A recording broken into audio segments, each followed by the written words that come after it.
me.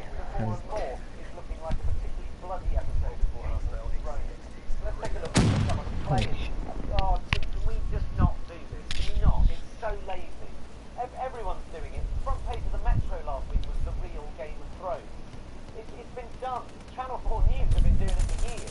Yeah, seriously, is this the level of political commentary in this country? With everything that's going on, do we really think the British public are so stupid that they won't understand what's going on unless we explain it to them as if it were a TV programme, which as far as I can make out is mainly about dragons and tits.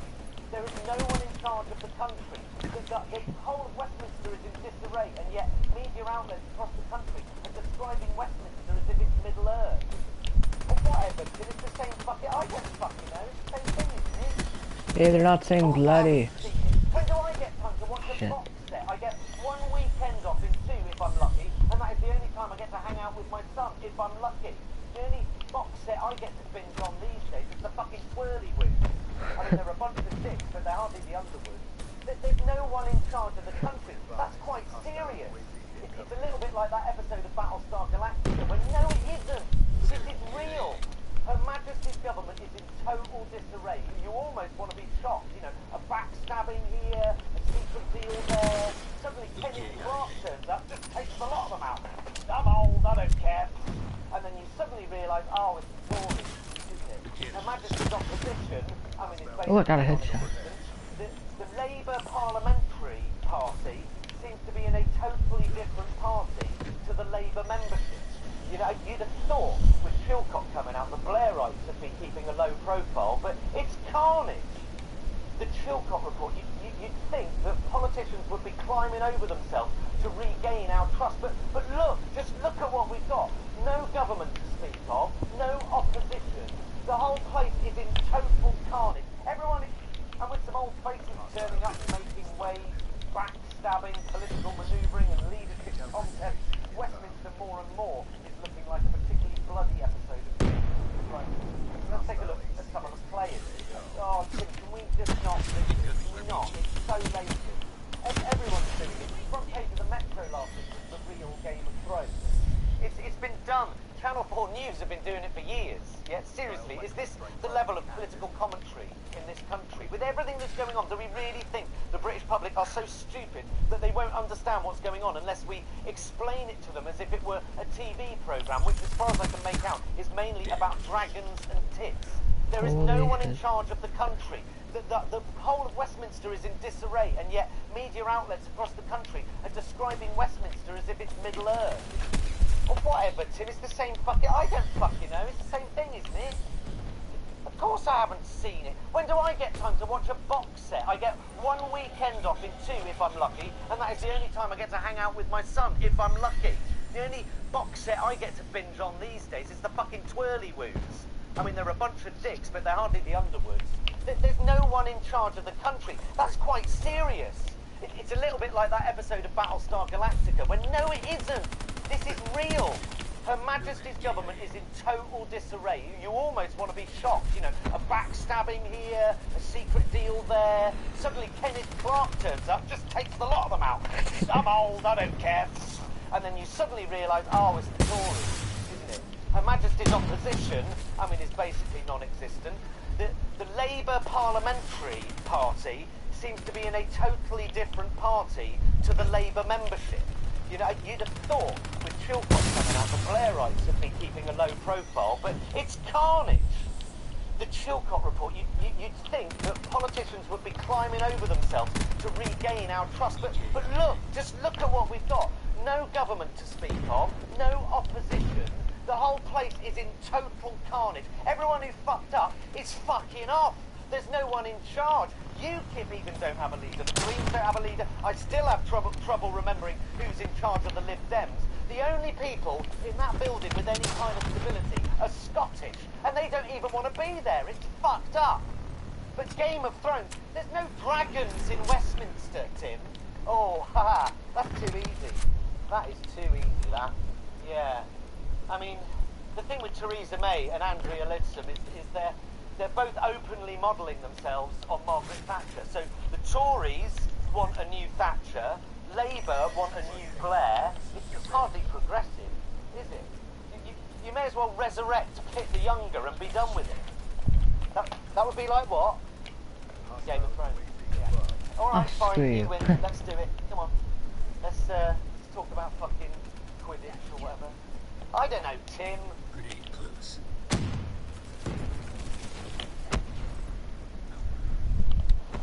Sorry, excuse me. Do you have an opinion on the EU referendum? Fuck off. So, excuse me, can I ask your opinion on Brexit? He literally crossed the road to avoid me. I've been here for 45 minutes, Tim. No one gives a shit. Could have at least sent me to Brussels. Day out. Could do with a waffle. I could have stood outside the European Parliament and people could have ignored me there. Brexit. Shit, isn't it? I hate this British exit. I hate it when people merge two words together. It's like Brangelina or Travel Lodge. Brexit. It sounds like a medicine for constipated dogs. How are you voting, Tim? Really? I thought you'd be with Farage on this one. I quite like Farage. I like his simplicity. One answer to every question. Why do you think we should vote yes to Brexit? Well, we've got to control our borders.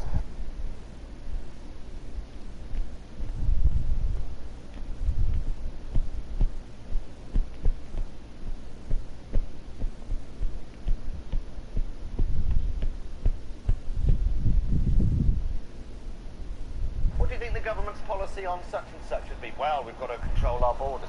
Why are you such a goggle-eyed cock goblin? Well, we've got to control our borders. We've pretty much got control of our borders, Nigel. That's why there are 4,000 refugees stuck at Calais wading around in their own shit. No one's getting the facts, that's the problem. No one's giving them the facts. That's why the general public don't give a shit. Not because they don't understand how important it is, because like me, they're just bored of it already. This is all we're going to get for the next 4 months. Not a proper debate, just scare tactics. Ian Duncan Smith says if we don't leave, we're more likely to be attacked by terrorists. Michael Fallon says if we do leave, we're more likely to be attacked by terrorists. Who do you believe? Michael Fallon, who says that we're being swamped by immigrants, or Ian Duncan Smith, who prefers to pretend that child poverty doesn't exist because that's easier than actually doing something about it? Where are the facts? I want facts, not sort of vague predictions. If we leave, there'll be no problems whatsoever, or if we leave, it'll trigger a recession. I want facts, not prophecies. They're supposed to be politicians, not fucking Mystic Meg. Excuse me, can you... No, Christ. Yeah, but Tim, we in the media are trying to make out that it's like right versus left, and it's not that simple. The Tories, they're ripping themselves apart over it, which is always fun to watch. Labour, they're pretty much, you know...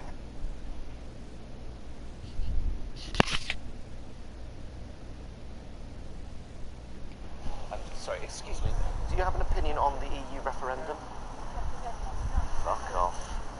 So, excuse me, can I ask your opinion on Brexit? He literally crossed the road to avoid me. I've been here for 45 minutes, Tim. No one gives a shit. Could have at least sent me to Brussels. Day out. Could do with a waffle. I could have stood outside the European Parliament and people could have ignored me there. Brexit. Shit, isn't it? I hate this British exit. I hate it when people merge two words together. It's like Brangelina or Travel Lodge. Brexit. It sounds like a medicine for constipated dogs. How are you voting, Tim? Really? I thought you'd be with Farage on this one. I quite like Farage. I like his simplicity. One answer to every question. Why do you think we should vote yes to Brexit? Well, we've got to control our borders. What do you think the government's policy on such and such should be? Well, we've got to control our borders. Why are you such a goggle-eyed cock goblin? Well, we've got to control our borders. We've pretty much got control of our borders, Nigel. That's why there are 4,000 refugees stuck at Calais wading around in their own shit. No one's getting the facts, that's the problem. No one's giving them the facts. That's why the general public don't give a shit. Not because they don't understand how important it is, because like me, they're just bored of it already. This is all we're going to get for the next 4 months. Not a proper debate, just scare tactics. Ian Duncan Smith says if we don't leave, we're more likely to be attacked by terrorists. Michael Fallon says if we do leave, we're more likely to be attacked by terrorists. Who do you believe? Michael Fallon, who says that we're being swamped by immigrants, or Ian Duncan Smith, who prefers to pretend that child poverty doesn't exist because that's easier than actually doing something about it? Where are the facts? I want facts, not sort of vague predictions. If we leave, there'll be no problems whatsoever. Or if we leave, it'll trigger a recession. I want facts, not prophecies. They're supposed to be politicians, not fucking Mystic Meg. Excuse me, can you... No, Christ. Yeah, but Tim, we in the media are trying to make out that it's like right versus left, and it's not that simple. The Tories, they're ripping themselves apart over it, which is always fun to watch. Labour, they're pretty much, you know, for staying in, pretty much. But like Corbyn says, and he's the only one that is saying, and gets laughed at in Parliament for saying it, the EU is basically a collectively owned sock for corporations to have a wank into. Corbyn wants to stay in the EU because he wants to stop teating. Cameron wants to stay in the EU because he wants to sign up to it as soon as possible. The sooner we sign the deal, the better, he said the other day. Bye-bye, NHS. It's been nice knowing you. If I had been Corbyn in Prime Minister's Question Times the other day, I would have ripped off my geography teacher's jacket, slid across the dispatch box like Starsky and Hutch, grabbed him by his Gucci lapels and nutted the Etonian little shit. What a way to speak to someone. Excuse me, sir, do you know if there's anywhere around here I can get a waffle?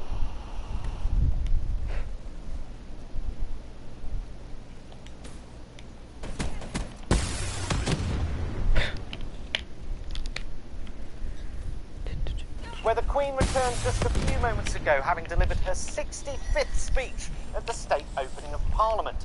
Let's take a look at the day's events so far at Westminster. Okay, how long we got? 3 minutes. Okay, what's your name again? Okay. It was a classic Queen speech, wasn't it? Had them rolling in the aisles this year. It's a bit like an elaborate ventriloquism act whereby the Queen just opens and shuts her mouth and all this Tory shit falls out. I love the Queen at these sorts of events because she doesn't make any effort not to look completely bored out of her skull.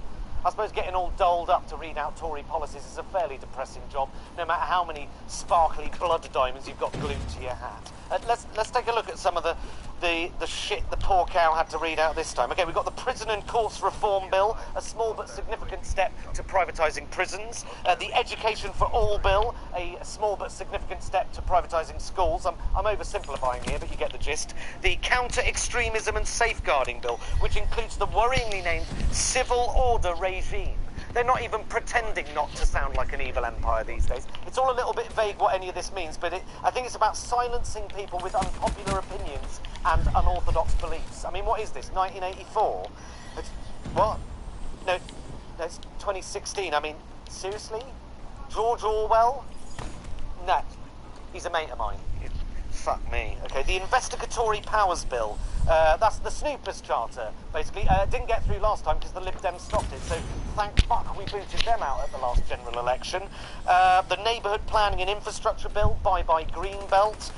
The Lifetime Savings Bill, well, this achieves fuck all, because of course nobody can afford to save a bean these days. And my favourite, the Policing and Crime Bill, the prime goal of which is to cut costs in emergency services. By one, allowing unqualified citizens to replace frontline police officers, and two, by sort of merging the emergency services. So this is a not so small step, but very significant step towards the complete abolition of the fire service. I mean, that's worst case scenario, but it's a cracker of a bill. And there's always, on the fun one, there's always a fun one, the Modern Transport Bill. This is driverless cars and building a spaceport for space tourists. Okay, now the deficit continues to grow, homelessness continues to grow, food bank usage continues to grow, child poverty continues to grow. Let's build a spaceport. It's like fucking Dickens meets the fucking Jetsons. The Jetsons, they were like a shit futuristic Flintstones. Seriously, how old are you? Hanna-Barbera? No, you wouldn't know. She's shagging George Orwell. Jesus Christ. I mean, all in all, it was a pretty typical Queen's speech. I suppose the idea is that even the most hideous of policies will sound palatable if the person reading them is wearing an 18-foot ermine fur cape. And if you want a metaphor to describe David Cameron and all his cronies, ermine, let's not forget, is a type of weasel. So, okay. Well, let's take a closer look at some of the policies announced today.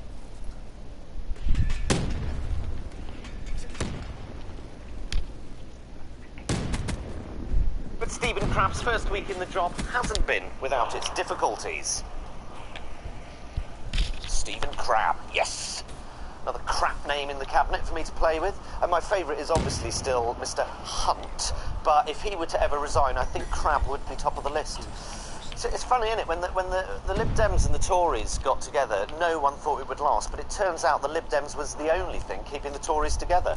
Because 10 months after their departure, you've got Duncan Smith shitting on his own Chancellor's budget. And then voting for it, but even though now it's got a £4 billion hole in it. They all voted for it, even though now it's clearly a nonsense. I mean, it's so obvious it's about political manoeuvring. I mean, it's explicit, but we report it as if it's for real. Do you know what I mean? Like it's real news. Do you know what I mean? Like real. It's not. Nah, I don't know what I'm talking about either, Tim. Actually, I do. I know what this is quad about. feed. It's about me hating my fucking job. That's what this is about. Now, I'm there on my day off, sat in my pants, cup of coffee, trying to avoid anything to do with the news. Suddenly, breaking news. Another extremist bastard has done something unimaginably evil. And you're like, shit, okay, what's happened? So suddenly I'm watching the news, not as a reporter, but as a viewer, and I'd forgotten how shitty and cynical the news can be sometimes. You know, it used to be a news flash, right? Something's happened, it's really bad, we don't have much more information, but we'll be back with you as soon as we do, right? These days, it's like, fuck me, it's like the royal baby last year. You had me camped outside that fucking hospital for the best part of a week, okay? Let's cut to Jonathan Pye. Yeah, I'm still here, she's still fucking pregnant, what do you want from me? So anyway, I'm sat watching the breaking news, okay? 31 people's bodies aren't yet cold. So let's go and cut and talk to this twat. Let's ask his opinion, okay? Let's hope someone says something incendiary. Let's get Katie Hopkins on the phone. Let's interview Trump so he can spout some unhelpful, ill-informed, reactionary bullshit. Let's go listen to this utter cretin reporter hack filling airtime by saying how, the scenes are scarily reminiscent of the London 7/7 bombings. No shit, really? What an insightful observation that is. I'm glad I'm just here talking about the Tories and their backstabbing and their incompetence, because at least that's some carnage I don't mind rubbing the public's noses in. My point is, Tim, is that 31 people have just died. Why do we feel the need to make that any more horrific or any more newsworthy than it already clearly is? Newsnight, fucking Newsnight, ended their programme on Tuesday by, as the credits rolled, respectfully showing a montage of blooded, injured people who were frightened whilst they played an audio of people screaming and shouting and crying. That, ladies and gentlemen, was the fucking news. Makes my stomach turn. It's disgraceful.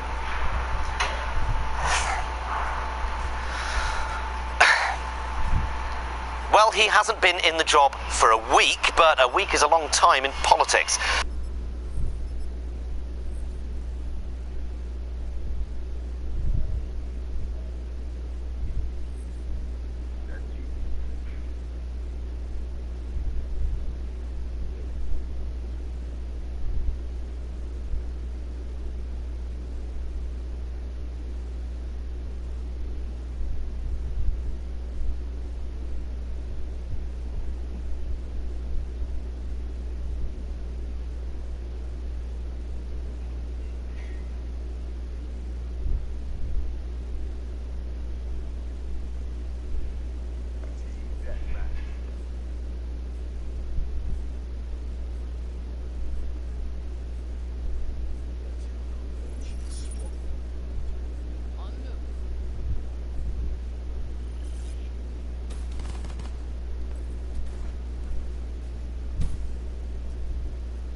However, for the time being, there appears to be no end in sight. Ooh, fit nurses. Fit nurses everywhere. Hot nurses sticking it to the Tories. It's my two favourite things. It's like getting a lap dance whilst reading The Guardian. I love it. I love a good strike. I love it. Is it me or is it having a comeback, going on a march, having a strike? I love it. What do you mean it's a bit extreme? What is? Doctors striking? Well, yeah. My retort to that would be, so is selling off the NHS. So is enforcing a dangerous new contract onto doctors that no matter what anyone says means they'll have to work longer hours for less money. That would be my retort. All right, here's one. Corbyn the other day went on an anti-Trident march. Is that extreme? Why? Why is that extreme? You might not agree with it. Why is not wanting nuclear weapons any more extreme than wanting nuclear weapons? You might not agree with him, but I mean, it might be a bit of an unfashionable view. I mean, CND is all a bit 1976, as are his leather patches, but he's not an extremist. He's not Pol Pot. All right, the other day Corbyn said that he wanted to decriminalise prostitution. What do we think about that? It does seem a little bit out there until you realise he's based that on the fact that Amnesty International say that is the best way to protect sex workers as far as possible and to sort of stop, sex trafficking, which is basically Europe's modern-day slave trade. You might not agree with him. I'm not suggesting it's not a contentious issue, but he's entitled to his opinion, whether it's the right opinion or the wrong opinion. And people have been saying, he's not allowed that opinion because he's a man. I'm a man. I'm entitled to an opinion on the matter. It doesn't matter if I've got balls or ovaries. I've still got an opinion, rightly or wrongly.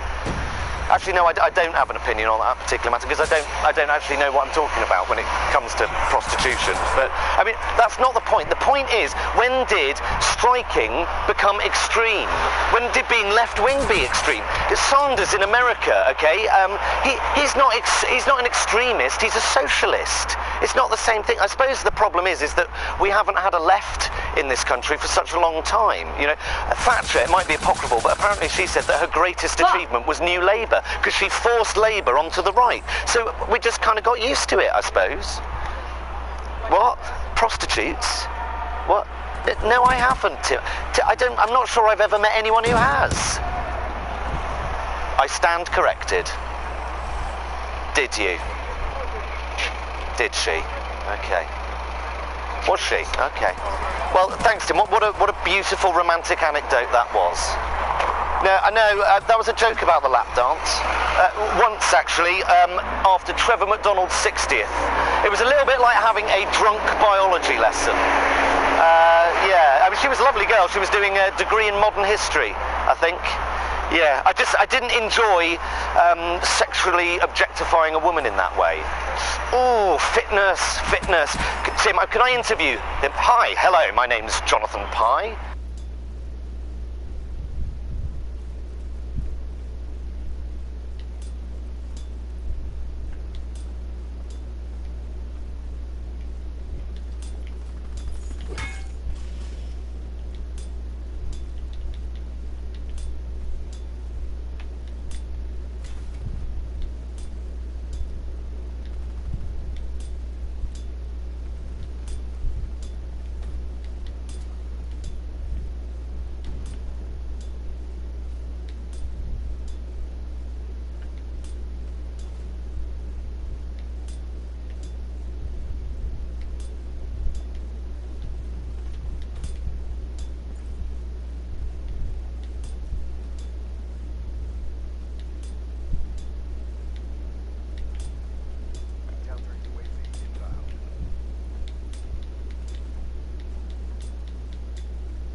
Oh my god.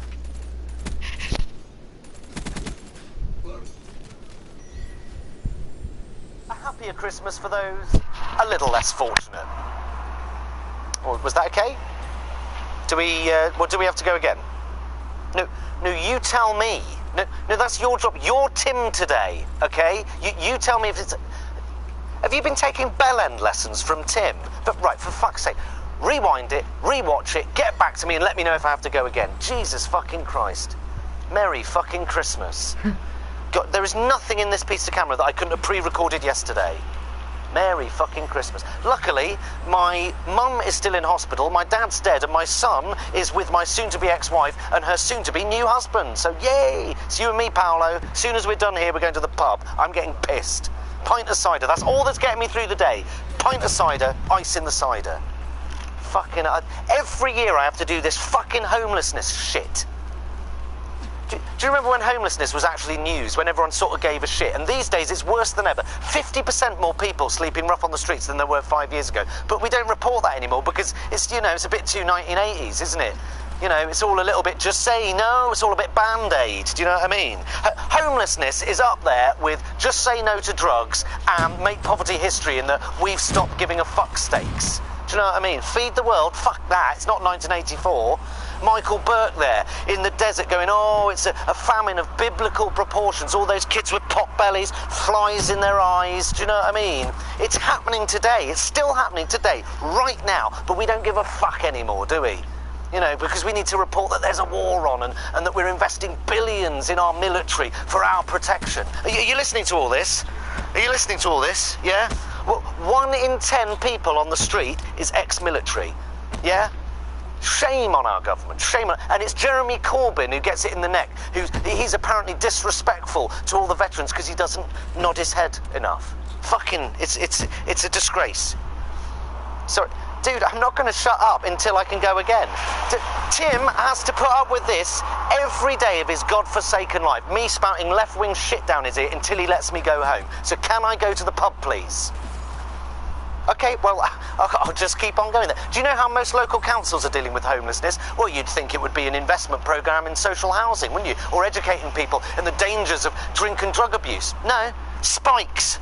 Spikes on the floor, yeah? So you can't actually sleep there. You can't sleep rough, can you, if you've got nowhere to sleep at all? Okay, we're going for another, right? Okay, let's just one more for luck, and then that's it, okay? Ready?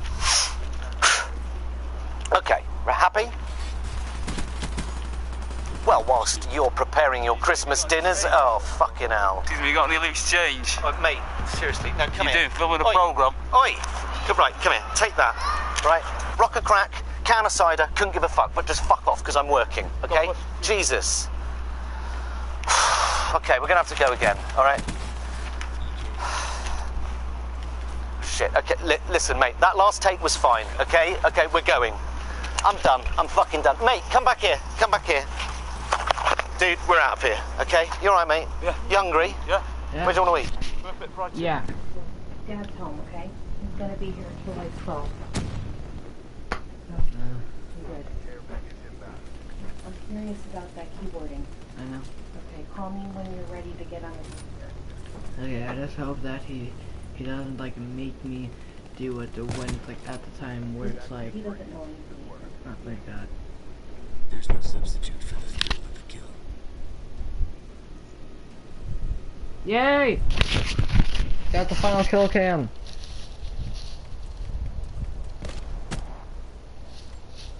And it's not even my gun.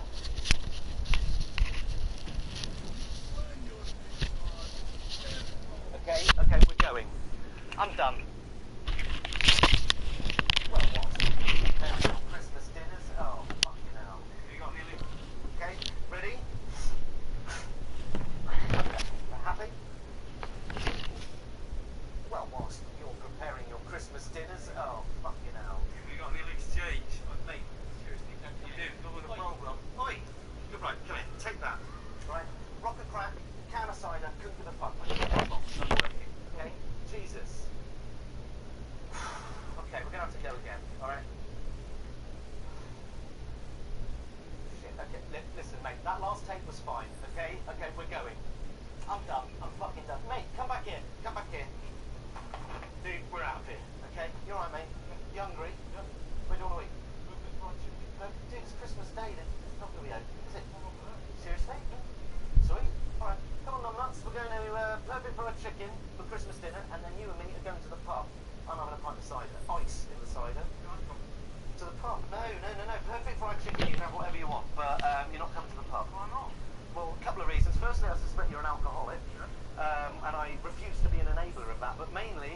no offence, I'm sure you're a nice bloke, but you do stink of piss and a little bit of shit. Yeah, okay. You not got any drops? Come on, numbnuts, what's the fucking problem? Come on, we're going to the pub. There you go, buddy. Merry Christmas. Jonathan Pye outside Parliament, Westminster. Ah, shit, I forgot. No, I can make it. A little less fortunate. Was that okay? Do we, Shit. What do we have to go again? No, you tell me. No, that's your job. For the Education Minister, Nicky Morgan, it's about choice. Choice for parents, but more importantly, choice for pupils. The only nice thing I can think to say about Nicky Morgan is that she isn't Michael Gove. Before she became Education Secretary, she was Equalities Minister, and before that, she voted against same-sex marriage. I don't have a problem if you voted against same-sex marriage, you're entitled to an opinion, but don't make her Equalities Minister, for God's sake. And now she's in charge of my son's education. Yeah, I do have a problem. This is the woman who said you shouldn't take arts and humanities subjects because you'll end up earning less money. Yeah, it might be true, Tim, but she's talking to 12-year-olds. At that age, you should be picking subjects that you're good at, or that interest you, or that you enjoy. I just worry that the government sometimes forgets what schooling is all about. To them, it's like everything else. It's about how much money will you earn. Education is a commodity. Your child is a financial investment. Teachers are machines in a factory, on a conveyor belt, pushing out the next generation of investment wankers. This is how they see education. Your child is either a financial investment or a financial burden, depending on how much they earn in 20 years' time. What about education for education's sake? What about history or music or appreciation of literature or making a fucking table? Well, you'll earn 10% less over your career. I don't care, I just made a fucking table. Look, I can put all these beautiful books that I just read on top of it. Teaching is the epitome of overworked and underpaid, and that isn't why they're leaving the profession in droves. They're leaving because they're not trusted to do their job. They don't trust teachers. They don't trust parents. David Cameron wants parents to go on good parenting courses. This coming from a man who left his child in a pub. They don't trust teachers. They don't trust parents. Actually, they trust parents more than they trust doctors. Not that we need doctors anymore, because you can just Google it. Jeremy Hunt last week said if you find a rash on your child, you shouldn't bother your GP, you should just look it up online. Basically, Google it. Our health minister is asking us to Google our symptoms. Oh, I think little Jimmy's got gout. Let's chop off his feet. Is that what you're supposed to do? I don't know, because I'm not a doctor. It's dangerous. The man is a fucking idiot, and he's in charge of our National Health Service for as long as we've got it. Two most important things a government can do is look after the nation's health and look after the nation's education. And on both counts, we've got a fucking idiot in charge. The way I see it, you should halve doctors and teachers, you should halve their hours and double their pay, if need be. And the same goes for TV news reporters as well. And subsidised cocaine and hookers. Yeah, I thought you'd like that one, Tim. Wanker. Okay. Well, the Education Secretary, Nicky Morgan, today...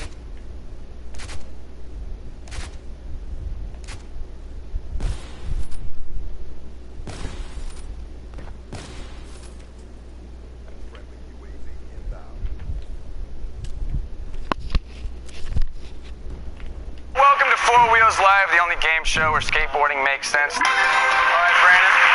Looks like you're going to be skating. Look, we're going to get into trouble for this. No, don't worry about it. I do this every fucking year, right? It's my party piece. I do a roundup of the year's news. Tim fucking... Look, we're going to get into trouble for this. No, don't worry about it. I do this every fucking year, right? It's my party piece. I do a roundup of the year's news. Tim fucking hates it, right? Tim's on holiday, mate. Yeah, I know Tim's on holiday. That's why we're recording it, so that there's proof that I did it. Tim's on holiday, which means I'm not on holiday. Which means you're going to ruin Tim's holiday. Which means I'm going to ruin Tim's holiday. Right, come on, let's go. Hi, Tim. This is my review of 2015. Hope you're having a good holiday. Right, what happened? January. Okay, January. ISIS started the year by massacring 12 people at the offices of French satirical magazine Charlie Hebdo. For about 10 minutes, world leaders were all just sweet Charlie, and then they went back to clamping down on freedom of speech and civil liberties in their usual manner. ISIS is a group so repugnant that the writers of Downton Abbey had to kill off the family dog of the same name. Other tragedies in January included, Boko Haram kicking off again in Nigeria, killing hundreds of innocent people, and the collapse of the ceasefire in the Ukraine. It was also my son's first birthday party, which I missed due to work commitments. In February, Deputy Leader of the Labour Party, Harriet Harman, unveiled her idea to get more women in the voting booth, which was a massive pink bust, because women, as we all know, are not swayed by political argument or debate, but by bright colours moving very quickly. March, violence was on the increase in Yemen, where 140 civilians praying in a mosque were murdered, but we didn't really report much about that because Zayn Malik left One Direction and we in the West were pretty fucking inconsolable, weren't we? What else happened? Clarkson? Jeremy Clarkson was fired from Top Gear for quite reasonably punching a man in the face who bought him soup instead of a steak, which is political correctness had officially gone mad, as had the Labour Party, who decided to show how serious they were about controlling immigration by announcing their new policy on the side of a mug.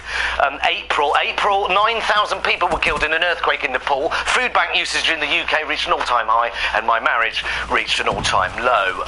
May was a much happier month. I mean, ISIS was still killing people, but Princess Charlotte was born, a baby who deserves nothing but attention, love, privilege and power and immense wealth, because she emerged from a royal vagina.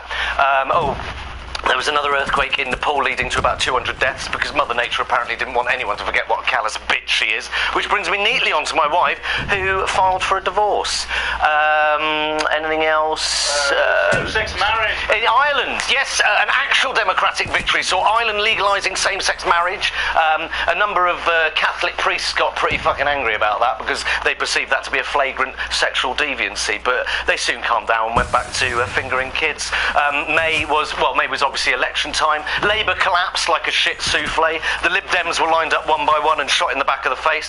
The SNP were the big winners with, if I remember rightly, 56 seats from just 4.6% of the votes, compared to UKIP, who had 13% of the vote, but only emerged with one seat, which makes you realise that whilst proportional representation is obviously morally right, there are silver linings to not living in a true democracy after all. Trump announced he's running for presidency, but there's nothing to worry about because America have no history whatsoever of electing illiterate reactionaries to the Oval Office. America became friends with Cuba again. ISIS killed some more people. Turkey started bombing ISIS, and a dentist shot a lion. August, fucking hell. Katie Hopkins was interviewed by the Metropolitan Police for having an opinion, and that was when my wife announced that she was moving to Australia. September.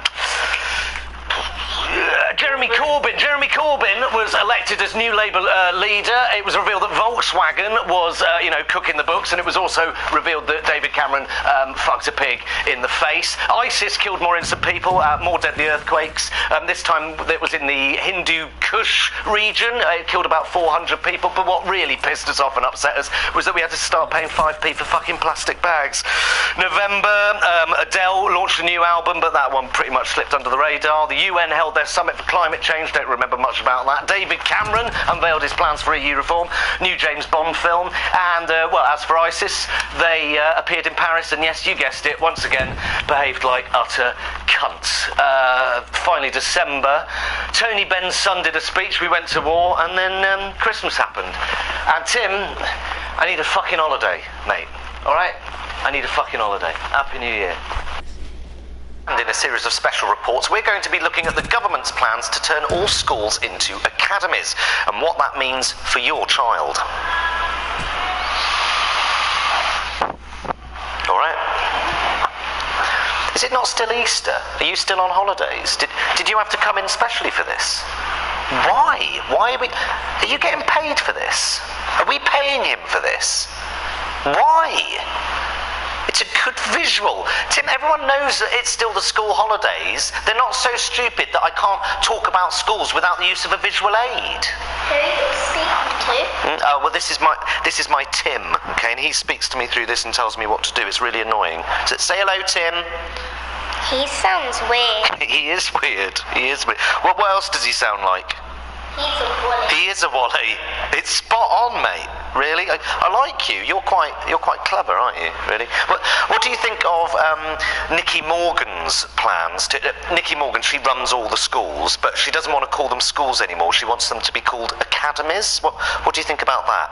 Silly. It's fucking silly. That's what it is. Miss Morgan, she tells all the teachers what to do, and so every now and then she gets them all into a big room and she tells them off for not being happy and smiley enough, and she tells them all to cheer up, and then that does cheer them up because they all then laugh at her because they're teachers, so they know better than her because she isn't a teacher, she's a corporate lawyer. Scum, basically. Scum. Now, a school is run by what we call a local education authority, so people vote for those people to run the schools, so if the school does something badly, you can go to the local education authority and hopefully they can make the school better. It's called being accountable, right? Academies, they're run by businesses and very rich people who nobody voted for, which means they're less accountable. And they might not always be the best people to run a school. I mean, a lot of academies are run by someone called Lord Harris, and he's a carpet salesman, really. You know, so there are even chains of schools, like brands, like Argos or Lego. Imagine if Lego told your school what to teach you. Actually, that would probably be pretty cool. I mean, it's not really about profit per se. It's more about corporate sponsorship. It's basically a free market capitalist model applied to what is meant to be a public service in which everyone gets a fair deal. It introduces competition because academies, unlike schools, can set their own pay scale, they can employ unqualified teachers and ignore the national curriculum. So whereas with schools you can ensure that everyone gets the same treatment, with the competitive business model embodied by academies, the ideals of the comprehensive system are fatally undermined. You didn't get any of that, did you? Teaching's quite hard, isn't it? And I mean, I suppose the thing is really, people like Miss Morgan, Mr. Cameron, all of that, they all went to posh schools. Voted for Cameron. Did he? Okay. That probably means your dad is a WANKER. Actually, that's unfair.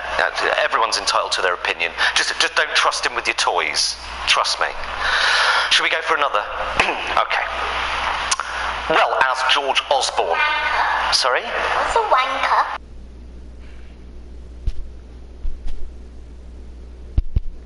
The rockets have stopped for the time being, but they have been fairly incessant overnight. The last 10 or 12 hours have been pretty hairy. I can't say hairy, can I? Scary? Can I get away with that? It's not objective to be scared, is it? It's shit journalism, the irony. I'll think of something. All right, let's start again. Well, the rockets appear to have stopped for the time being. Tim, I feel that I can't do this. I've done some shit things in my career, but this is all... I'm not in a war zone, Tim. I'm in the fucking Regal Airport Hotel in Hong Kong Airport. You know, the only bombs being dropped around here have got fucking Jaeger in them. Why do I have to pretend to be there at all? Why can't you just get a newsreader reading the news? Earlier today, this happened there. Why does there always have to be someone on the scene, or not, as the case may be? It just doesn't feel right, me pretending to be in the middle of an international crisis when I've literally just phoned reception for another margarita and the lobster thermidor. And while we're on the subject, right, ethics aside, why are we doing this report over Skype when there is a perfectly decent cameraman 2 rooms down, probably watching pornography, you know, when he's got the full kit, the camera... What do you mean it's more authentic? It's more authentic for it to look and sound shit. Well... Lo-fi is sexy. Oh, God. We are through the looking glass now. When did the news stop just doing the news? When did we have to start sexing it up? The BBC the other day getting some minor Labour MP to resign on air. That isn't breaking a story, that's making a story. And they justify it by going, oh, we've got to pursue scoops to remain competitive. Fine, be competitive. Compete to be the best journalist you can. Compete to inform me in the best possible way you can. Just... tell me the fucking news. Twitter, fucking social media. You know, Bowie died. God love you. Okay, the Daily Mail reports that Bowie has been trolled, even though he's dead, by the Scottish nationalists because he believed in, you know, a United Kingdom. The only source of this news was 2 unrepresentative twats on Facebook having an argument about it. That isn't news. It's just the Daily Mail once again using any opportunity, in this case, the death of a man, to fulfill fulfill its political agenda. Okay, well, that's the Daily Mail. We're used to it. But broadcast news uses social media in exactly the same way. You trawl Twitter for not very long, there will always be someone saying something that fits your narrative. And that isn't news, it's just fucking lazy. You know, the worst phrase you can ever hear on the news, and God knows I've said it enough times, is, we went out on the streets to see what the general public think. I don't care what the general public think. I do not give a fuck what Roger from Staines thinks. I want a trained journalist to tell me what's going on, why it's going on, and what are the differences of opinion about what's going on, okay? Inform me. Inform me with facts, you know? You don't have to inform me with tweets or scoops or exclusives or graphics. The news. You know, it's like election night. Did you see it? It was like a fucking Pixar movie. I kept expecting cartoon squirrels to start jumping all over Jeremy Vine and climbing up his swingometer. Just tell me the fucking news. It doesn't have to be sexy. Lo-fi is sexy. You really are a prick, Tim, aren't you? And this is ridiculous. Do you want me to pretend there are some bombs dropping? Oh no! What do you mean that looks good, Tim? I'm taking the piss. Come on. If this ever comes out, Tim, right? If this ever comes out, I've recorded this, you're going down with me. Let's just get on with it. All right. Well, the rockets appear to have stopped for the time being, but they have been fairly... Jonathan Pye, Central London. Oh God, I feel I'm actually high. I'm high on drugs. I'm coming up on that codeine. No, I'm not alright. I'm full of cold, and I think I'm ODing on codeine. Well, I double dosed. Well, I always double dose, but this is prescription shit. Can I go home, please, Tim? That take was fine, honestly. Are you trying to kill me? You are right now, you're actually committing a murder by making me stand here. 12 hours you had me outside Parliament the other day when they were debating Syria, and the day before that, 6 hours in the pissing cold in Paris for the climate talks. The climate talks. Did you use any of that footage, Tim? No, of course you didn't. Fuck the planet. There's a war on! I'm not full of cold. I'm full of news. It's coming out of every orifice. It's coming out I'm sweating the news, Tim. Oh.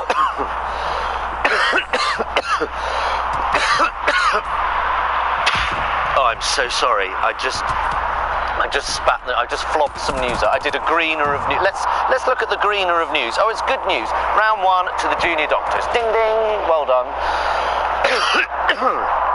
Got bad news here. We are at war, and it's probably Jeremy Corbyn's fault, because everything is, because he fucking loves the terrorists, doesn't he? Which brings me on to another bit of news that I just thought of. Let's look at...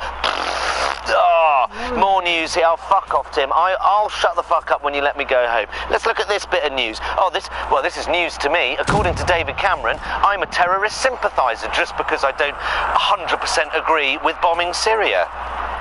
That is my Prime Minister's assessment of my character. And that's coming from a man who counts Rebecca Brooks as a close friend, Saudi Arabia as a close business partner, and a dead pig as an ex-lover. Not a very good judge of character, is he? Really? The fucking posh...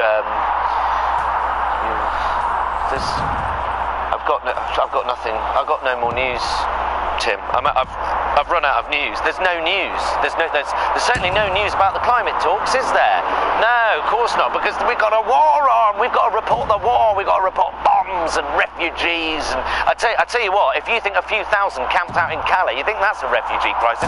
You wait till climate change really kicks in. Billions of the fuckers fleeing. They'll be fleeing failed crops and famine, and by virtue of that, civil war and extremism like you've never known. It'll be like that film with Brad Pitt with all those zombies, tens of thousands of them all climbing over each other. They're coming up over the white cliffs of Dover. Everyone in Kent's there with a spade, batting the fuckers back into the channel.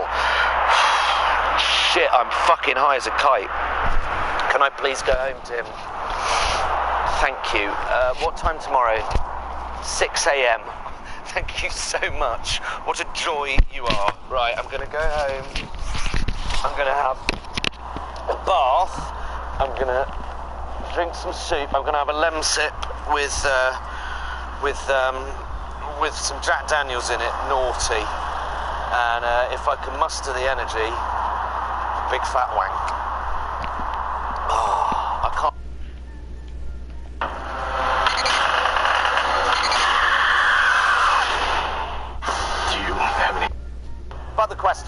remains whether he's going to be taken off the shortlist to make BBC Sports Personality of the Year.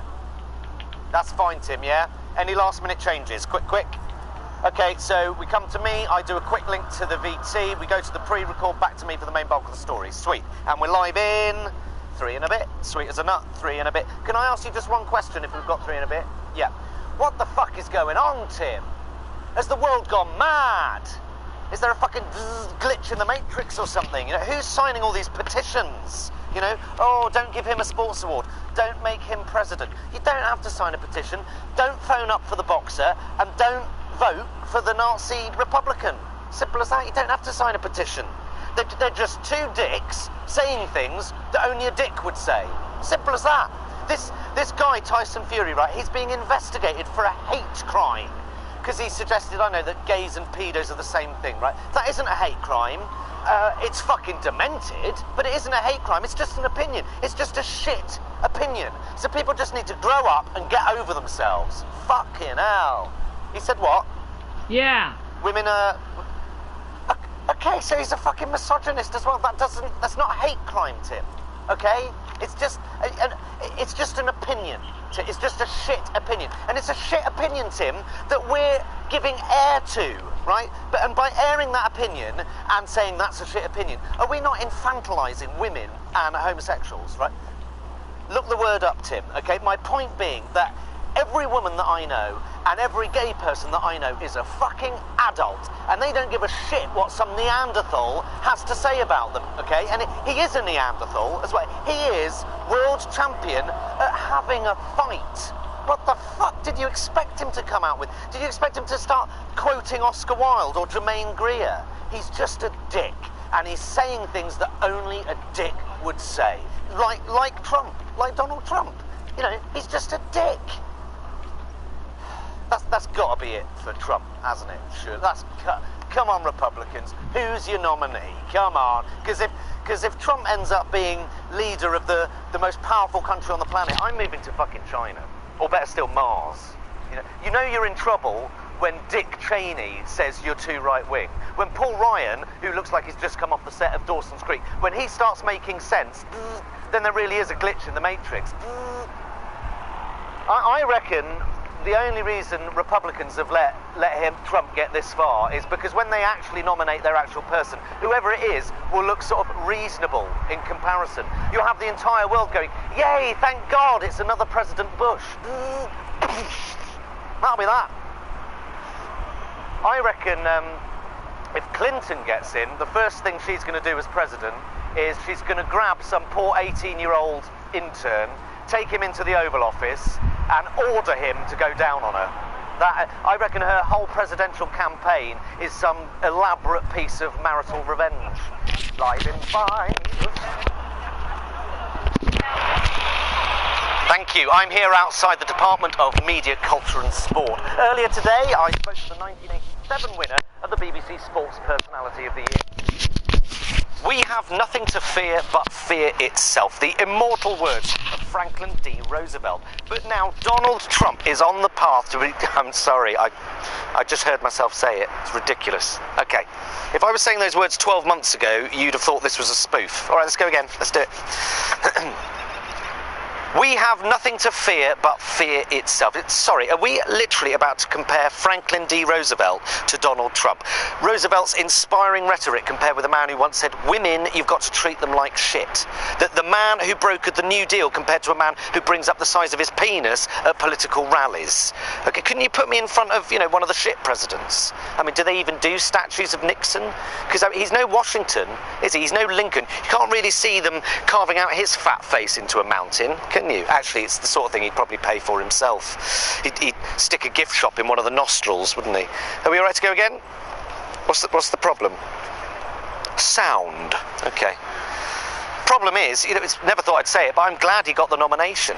But because if you think Trump is bad, Ted Cruz was a fucking maniac. He was just quieter about it, right? Trump, he's brash, he's loud. He's actually quite camp, isn't he? He's like a pantomime dame, but without the dress or the makeup. Well, without the dress.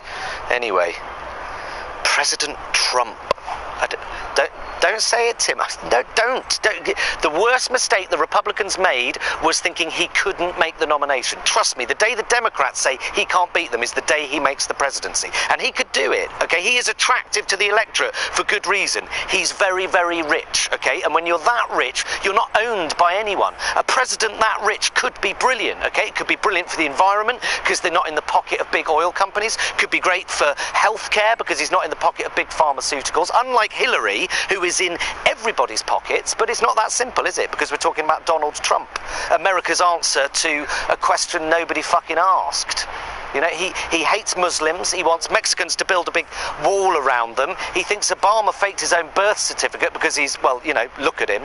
Okay, he looks a bit foreign, doesn't he? Which is ridiculous, because if you're talking about skin colour, I'm not sure Trump even qualifies as a human, let alone an American. As far as I'm concerned, the only person left in the race who could make a difference is Sanders, and he is a dead man walking. Literally. It is quite depressing and yet slightly poetic that the world's last best hope for progressive politics looks like a depressed, reanimated corpse. So it's basically Clinton or Trump. Clinton, who changes her mind more often than her shoes, no to gay marriage, yes to gay marriage, whatever gets me the most votes to gay marriage. Or you've got Donald Dayglow Fuck Nugget Trump. The agony of choice. Let's go for another. Okay. We have nothing to fear but fear itself. The immortal words of Franklin D. Roosevelt. But now Donald Trump, I can't say his name without laughing. Donald Trump.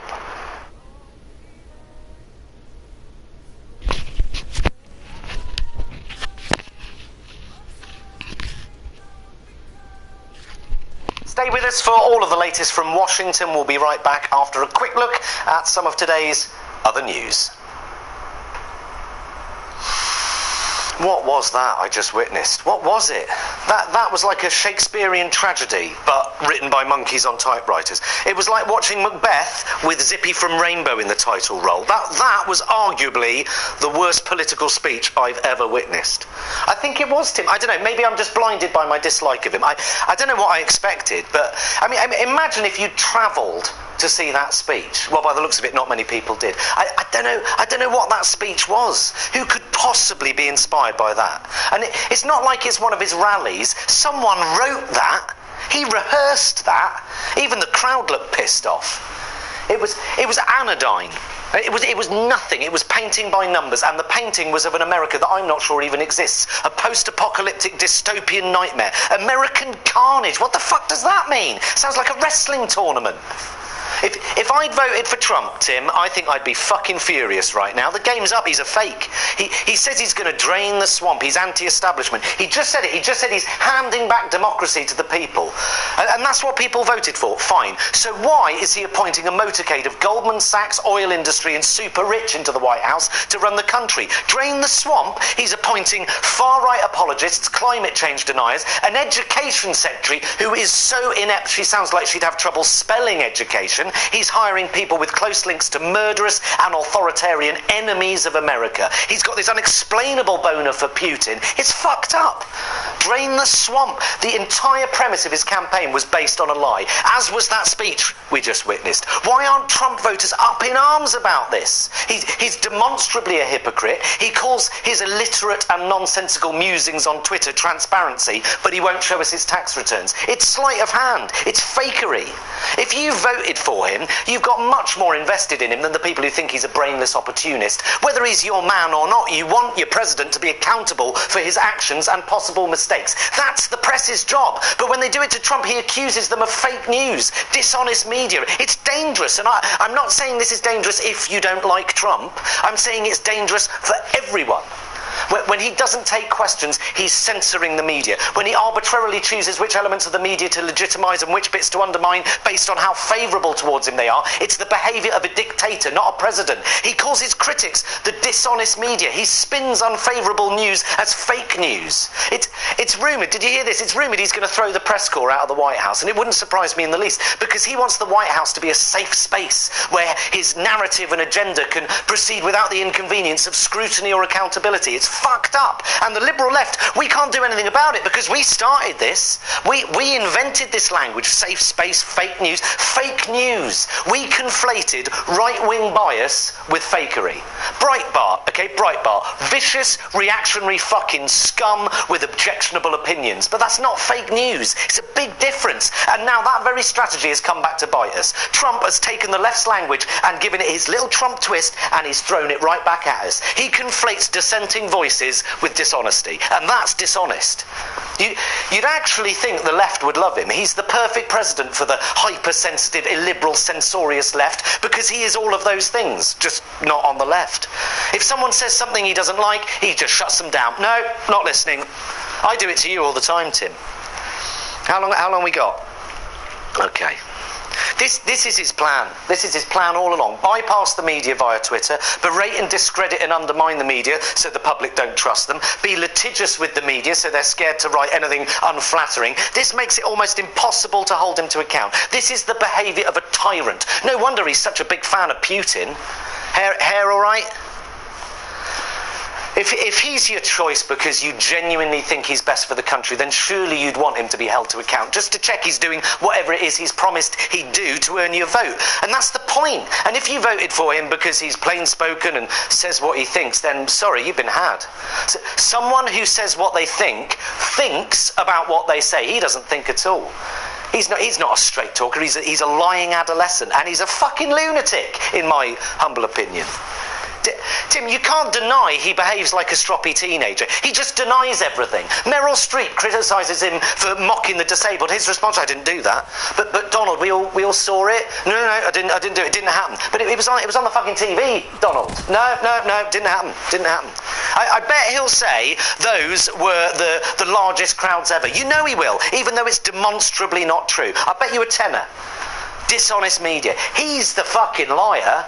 It's bizarre behaviour. He can't take any criticism. It's egomaniacal, which means he's unlikely to be able to separate the needs of the country from the needs of his own ego. He's easily provoked. And that doesn't make him a strong leader. It makes him weak, easily played, unable to handle inconvenient truths. Look at him. Look at him. Fucking prick. That is the commander-in-chief. Good tie, though. Look, I don't want to just hurl insults at him, but look, he's a bratish, subliterate braggart, ill-informed, privileged, self-righteous, entitled mummy's boy. I'm trying to remain objective here, but he is a hyper-sexed, gurning slug who mistakes brash for charisma, who thinks popularity matters more than integrity, that diplomacy has no place in politics, a bloated, incandescent, lobotomized sexual predator, a paranoid and supremely unqualified demagogue, a massive 70-year-old cheese puff what's-it with tiny, wandering hands, an arrogant, ill-informed, oversized oompa-loompa, a whinging, braying, misogynistic, know-nothing spunk bubbler, fuck-headed egomaniac with a skull full of fetid shit-smelling... Yep. Welcome back. It's Inauguration Day, and President Trump has just delivered his inaugural address. Let's go straight back to Washington for some reaction.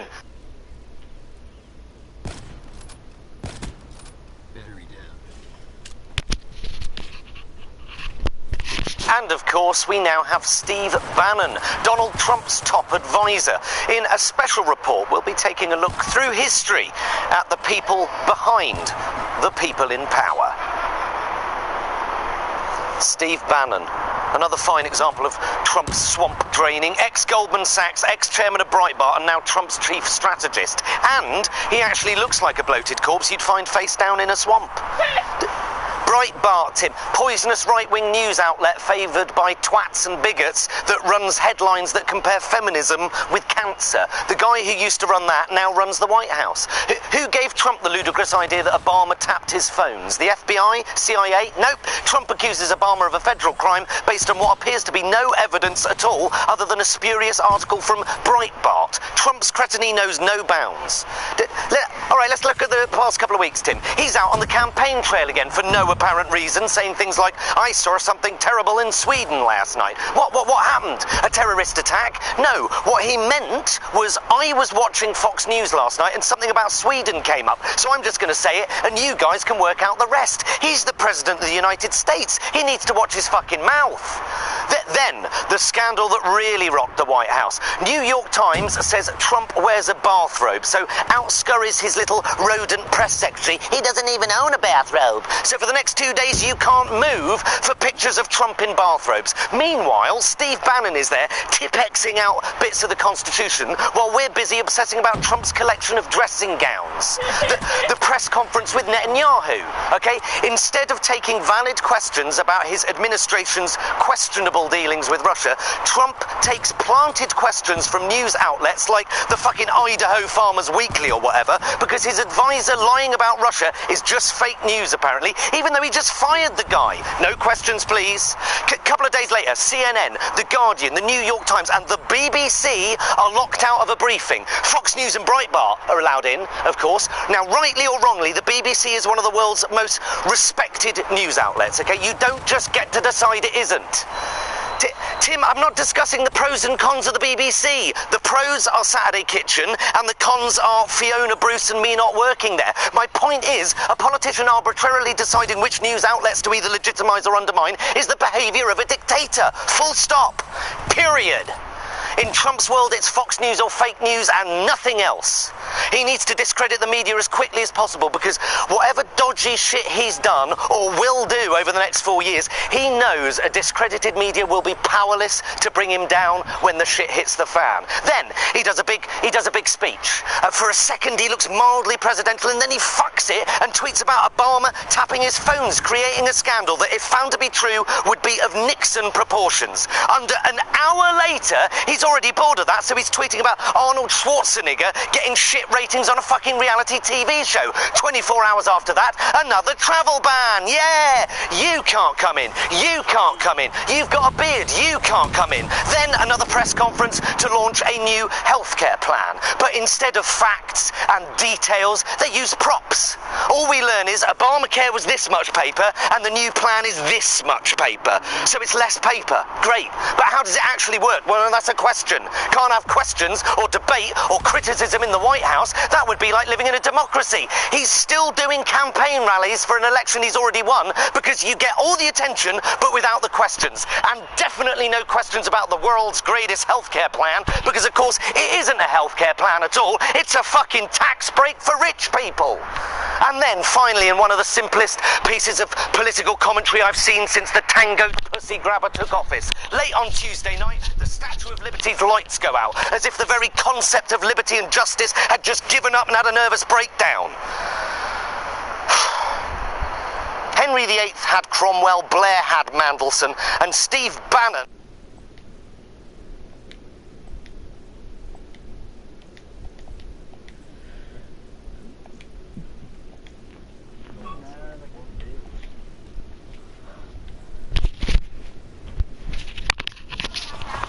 Jonathan Pye in not-so-sunny Salford Keys. Fun fact, Tim, did you know that all around this area there is an official swearing ban in place? All around Salford Keys, the council has banned swearing. I'm a ticking fucking time bomb, Tim. This is Media City. The BBC, ITV, the mecca of so-called liberal elite, where you can get fined £1,000 for saying tits too loudly. Tits! That's why Fiona Bruce is always whisked off in a car the minute she's done. That potty-mouth tart, she wouldn't get 50 yards out the fucking building without costing the beeb thousands. What? Well, I just looked on the Salford Council website, because that's the sort of boring shit I do, and it's called a public space protection order, and they list ways in which it's violated, right? So 1, jumping off bridges, okay. 2, throwing stuff at other people, otherwise known as assault. 3, stealing safety equipment, well, yeah. 4, throwing animals into the water. 5, swearing, and finally 6, urinating or defecating on the street. So just to clarify, saying the word bollocks is more antisocial than taking a fucking shit in the middle of the street, and swearing in public is apparently on par with drowning animals. Why are people so afraid of language? You know, I'm not talking about just, you know, hurling abuse at people. You know, that's not right. You're not people, Tim. You don't count. What baffles me is this fashion for stifling language and opinion comes from the left. Liberals. Students saying you can't do this, you can't do that. Students are meant to be like Rick from The Young Ones, not Mary fucking Whitehouse. All this youthful energy, concentrating on stopping debates rather than winning them. No wonder being right-wing is the new rock and roll on uni campuses. That's how you rebel these days. You vote Tory. It's fucking mental. Being a student used to be pound a pint down the union. Now, the NUS has raised alcohol prices to curb binge drinking. You've got students calling for statues of dead men to be torn to the ground because they were colonialists. I'm not being funny, but who wasn't? It's not an honour to have a statue in your image or a building in your name 100 years after your death. You're dead. It's no longer an honour. It's a reminder. They're reminders of how we got to where we are. Our history is being erased by students. Some of them history students. It's revisionist. It's fucking Orwellian. All for fear of causing offence. Literature. If you're offended by To Kill a Mockingbird because it uses language of its time that is no longer acceptable, if you can't make that distinction, then you're a fucking idiot. And you have no appreciation of context, and you have no place doing a fucking literature degree. And yet certain unis, they're putting trigger warnings on these novels because they may cause offence. How many times do you hear that? This was edited, censored, banned because it may cause offence. I'm sorry, but no one has a right not to be offended because offence, it's entirely subjective. It's bollocks. No, I'll tell you what it is. It's utter, absolute, arse wanky, cheese fucking ball bag bollocks is what it is. Arrest me. Wank. Tits. Feel better now. Okay. I'm here in Media City on Salford Quays, and today we're looking at... Did you enjoy the experience? Very much so. Well, it was a fantastic speech. Congratulations, and we will be watching your career with interest. That's Christian Beckett Howells, who at 15 is just a year younger than William Hague was when he delivered his speech to the Conservative Party conference back in 1977. Whether Christian here will ever make Foreign Secretary or indeed become a future leader of the Conservative Party, only time will tell. That was great. Fantastic. Thank you. Well done. Sorry, but... Oh, fuck's sake. Okay, I'm really sorry. We're going to have to do that all over again. There was just a problem with the sound, okay? But just do exactly as you did. It was really, really good. Such confidence. Such ingrained confidence. I don't know where you get it from. Don't know where you get it from. Okay, just be a minute or so, okay?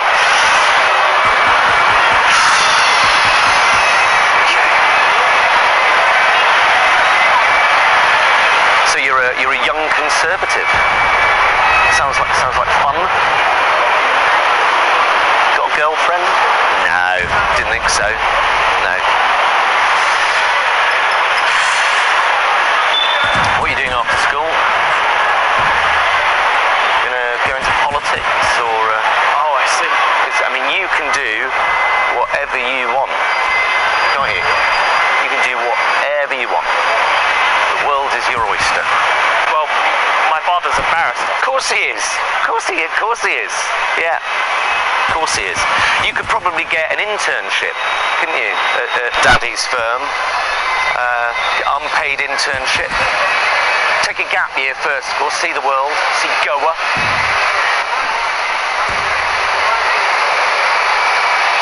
What was your favourite part of the conference?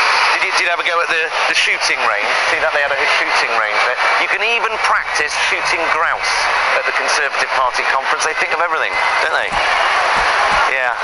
Did you see there was I don't know if you went to a seminar, Solving Poverty the Conservative Way. Did you see that?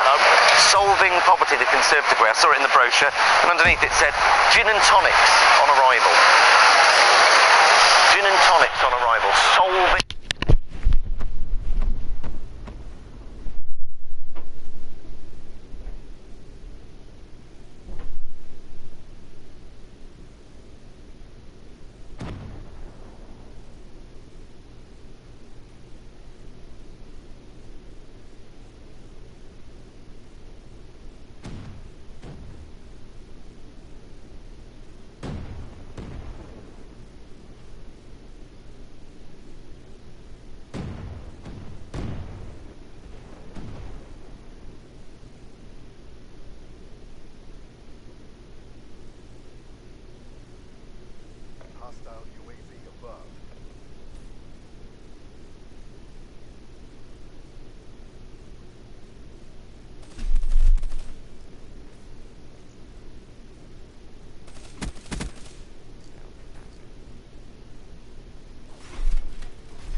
I'm here with Christian Beckett-Howells, whose barnstorming speech raised the roof this week at the Conservative Party conference.